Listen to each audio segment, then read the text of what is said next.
Imagine being a child, barely a teenager, standing in front of a man in a black robe who has the power to decide your fate. You think maybe he'll give you a warning, maybe some community service, maybe a lecture to scare you straight. But instead, he slams down his gavel, looks you dead in the eye, and says 3 months, 6 months, a year in juvenile detention. And you don't even understand why. Your crime?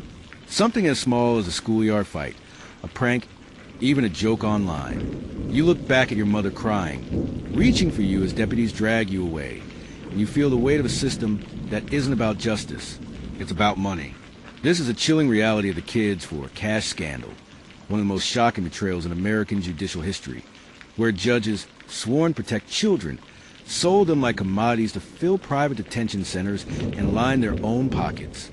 The story begins in Luzerne County, Pennsylvania, in the early 2000s, a place where working-class families struggled to make ends meet, where parents trusted the courts to keep their kids safe and out of trouble. But behind closed doors, two powerful men, Judge Mark Ciavarella and Judge Michael Conahan, were plotting something far darker. They saw not kids, not futures, not lives, but dollar signs. Judge Michael Conahan was a strategist, the deal maker, cold, calculating, a man who knew how to work the system.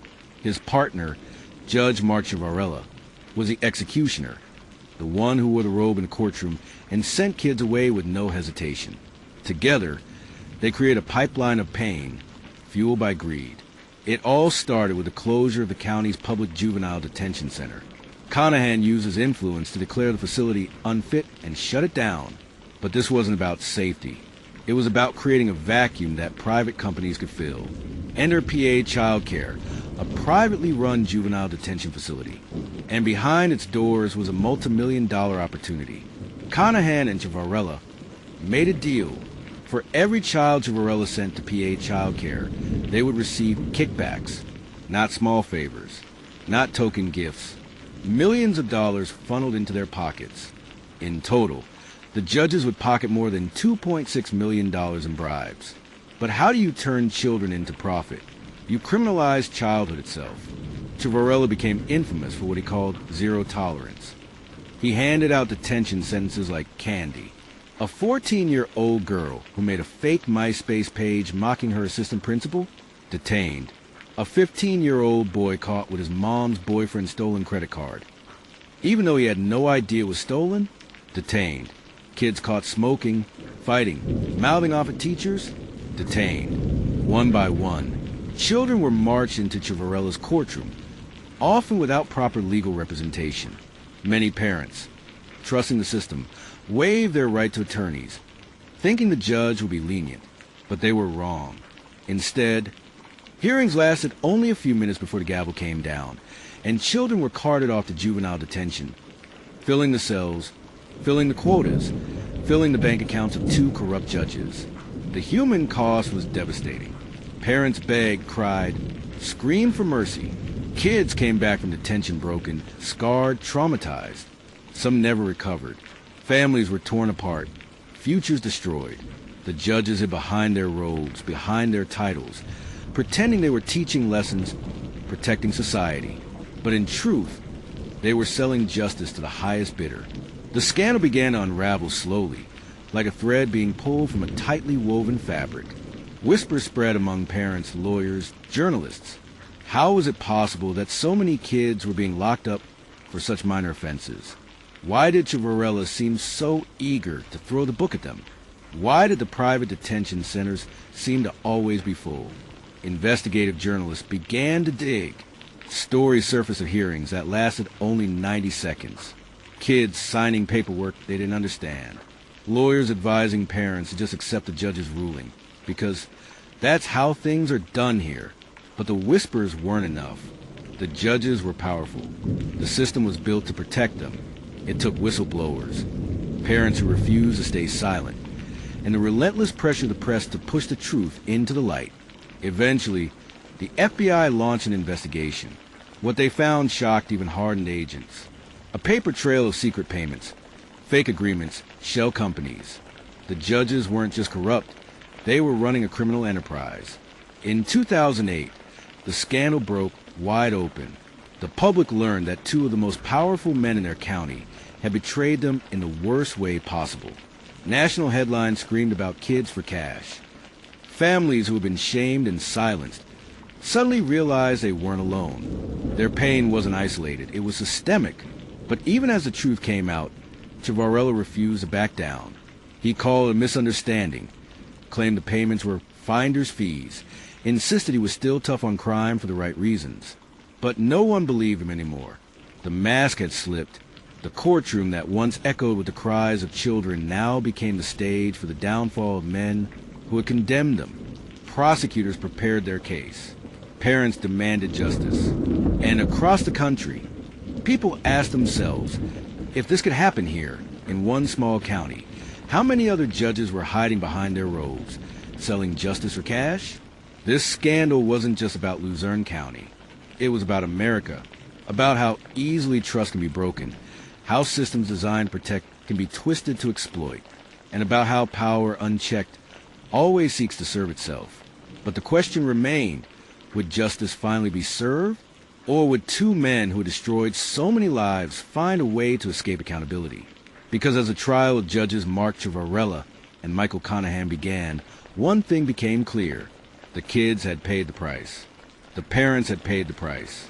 The community had paid the price. Now it was time to see if the judges would pay theirs. And just when it seemed the walls were closing in, a shocking twist would shake the courtroom. One that no one, not even the victims, saw coming. The story of judicial corruption doesn't end with scandals like kids for cash. If anything, that was just the beginning. A warning shot to America that the rot runs deeper than anyone dared to imagine. In the shadows of America's most powerful courts, whispers of corruption continue to echo, not always in brown envelopes of cash, but in favors, lavish gifts, and unchecked influence that slowly erodes the meaning of justice. In recent years, the very institution that Americans believe stands untouchable, the Supreme Court, has been shaken by ethical storms. Reports surface that some justices accepted luxury vacations, expensive gifts, and private jet flights from wealthy donors with deep political interests. These revelations shock the public because the Supreme Court, the final arbiter of law, holds no formal code of ethics. Imagine that. The very judges deciding the fate of millions, shaping the law of the land, aren't even bound by the same ethical rules that apply to lower courts. This loophole has left room for powerful interests to cozy up with those entrusted to remain impartial. And if corruption can creep into the nation's highest court, what does that mean for the rest of the system? The public wants to believe that the bench is sacred, that Lady Justice truly wears her blindfold. But reality tells a different story. Judicial elections in many states are flooded with dark money. Special interest groups pour millions into campaigns to tilt the scales, ensuring the right judge wins the seat. And when those judges later preside over cases tied to the same donors, their rulings too often align with the money. Justice, once again, sold to the highest bidder. The consequences ripple far beyond courtrooms. Innocent people languish in prison because they couldn't afford a lawyer with influence. Corporations dodge accountability after harming communities. Families lose everything in unfair custody battles because a judge owed someone a favor. And with each unjust ruling, the trust of the people shatters further, leaving behind a dangerous question. If the courts are corrupt, where can justice be found? But corruption doesn't thrive in silence forever. Whistleblowers, journalists, and everyday citizens have risen to shine a light on these injustices. We've seen investigative reporters expose questionable rulings. We've seen grassroots movements demand accountability. We've seen reform bills introduced in Congress calling for transparency and ethics codes for judges. And yet, resistance remains strong because those benefiting from corruption rarely give up power willingly. This is where the real fight begins. Because ending judicial corruption isn't just about punishing bad judges. It's about tearing down a system that allows money to infect justice in the first place. It's about ensuring judges answer to people, not to donors or powerful friends. It's about restoring faith that the courtroom is a place where truth matters more than wealth.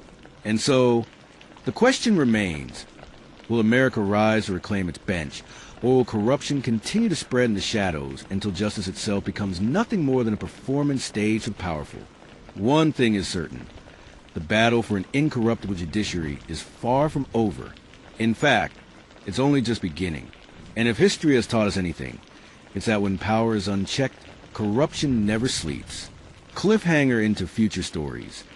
The next scandal could already be unfolding. Maybe it's in your state. Maybe it's in a courtroom no one is watching.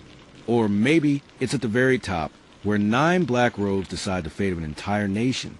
What do you think? Should Supreme Court justices and all judges in America be held to strict ethical codes with full transparency of their financial ties? Or would that still not be enough to clean up corruption? Drop your thoughts in the comments. I want to hear from you. And if the story shocked you, don't forget to hit subscribe so you don't miss the next chilling deep dive into the hidden truths of power, corruption, and injustice. Your voice matters, and together, we keep the light shining on the darkness.